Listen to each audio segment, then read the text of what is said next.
Diversité, un mot consensuel que l'opinion publique s'attache à employer pour parler des minorités dites visibles. Principale cible, les communautés noires et maghrébines. En 2005, elles représentaient 12% de la population, mais se font encore rares dans le monde politique, médiatique et dans les hauts postes des entreprises. Pour lutter contre les discriminations et de ce fait promouvoir la diversité, des institutions ont été créées. C'est le cas de la HALD. Si vous aussi vous êtes victime d'une discrimination, appelez la HALD. L'égalité, ça s'affiche et ça s'applique. Habilitée à recevoir les réclamations des victimes, la HALD dispose d'un pouvoir d'investigation propre et peut saisir la justice. Elle doit d'abord définir s'il s'agit d'une discrimination.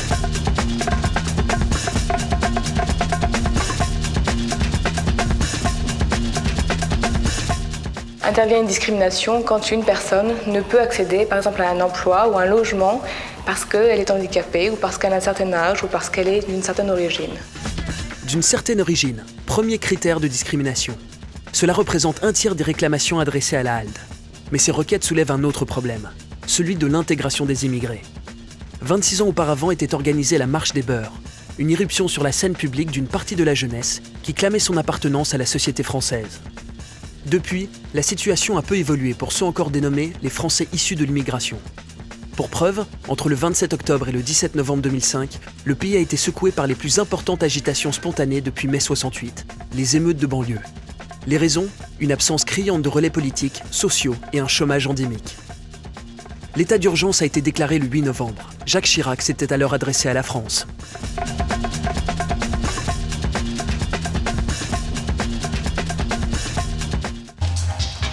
Nous ne construirons rien de durable sans combattre ce poison pour la société que sont les discriminations. Nous ne construirons rien de durable si nous ne reconnaissons pas et n'assumons pas la diversité de la société française. Du côté des entreprises, de nombreuses propositions. Début 2004, le rapport « Les oubliés de l'égalité des chances » de l'Institut Montaigne lançait l'idée d'une charte de la diversité. Une avancée considérable. Au 1er mars 2007, 1500 entreprises avaient signé la charte.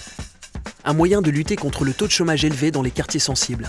En 2005, il atteignait 22%, soit 2 fois plus que la moyenne nationale. Pourtant, dans les faits, les associations sont plutôt réservées sur les portées de ce document.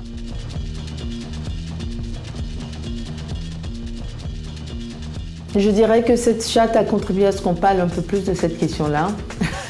dont on parlait peu, surtout pour le public diplômé. Monsieur Touraine. Excusez-moi, je suis Pierre Touraine. Ah. Ça fait plus de 40 ans que les États-Unis parlent de cette question-là et que les entreprises qui sont prises en flagrant délit de discrimination sont vraiment punies et que ça a un enjeu sur l'image au niveau financier, puisque les amendes, ce n'est pas des amendes de 15 000 €, mais c'est bien des amendes de plusieurs millions d'euros. Et je pense que quand il y a ça, les personnes font beaucoup plus attention. Faire attention, c'est aussi le credo de la télévision. Depuis de nombreuses années, le Conseil supérieur de l'audiovisuel se préoccupe de la question de la diversité. Leur bilan 2005-2006 note des progrès dans la représentation des minorités. Les télévisions ont également mis en place de nombreuses actions, comme chez France Télévisions avec le plan d'action positive pour l'intégration dès 2004. C'est d'ailleurs ici même que le premier présentateur noir de JT a officié dès 1984. La télé était en couleur et le visage de Michel Rennette bien noir. La mémoire serait-elle sélective ? Il y en a de plus en plus. Peut-être que la télévision est en train de ressembler à ce qu'est la physionomie de la société française elle-même. Une avancée qui reste tout de même minime. Malgré le volontarisme de toutes les rédactions, tout reste à faire. Car l'arrivée d'un journaliste de la diversité peut devenir un boom médiatique. Le transfert d'Harry Roselmack du groupe Canal+ vers TF1 l'an dernier a fait couler beaucoup d'encre. Une fois encore, ce dernier était présenté comme le journaliste d'origine martiniquaise. Ça veut dire aussi que jusqu'à présent, tous les gens qui sont installés sont des prétextes. Puisqu'on parle toujours de l'origine, moi je veux dire que j'ai là un présentateur, je ne sais pas de quelle origine il est français, je crois qu'il est breton, mais on dit rarement Francis Letellier, présentateur de Soir 3 d'origine bretonne. En politique, les récentes élections présidentielles ont montré la volonté d'intégrer la diversité dans le gouvernement. Mais ce n'est pas le cas des législatives. La vague bleue annoncée dans les médias serait-elle blanche?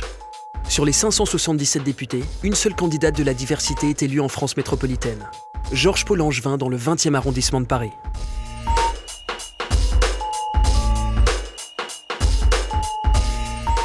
Il me semble que c'est un peu la victoire du modèle républicain, puisque évidemment, nous on a le sentiment qu'on est des Français comme les autres, mais on a parfois peur de ne pas être perçu ainsi par Monsieur Tout-le-Monde.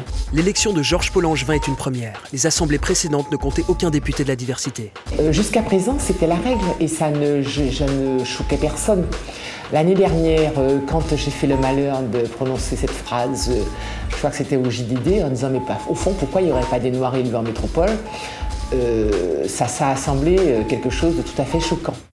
Pourtant, en l'espace d'un an, les mentalités ont beaucoup évolué. Les Français veulent davantage de couleurs en politique.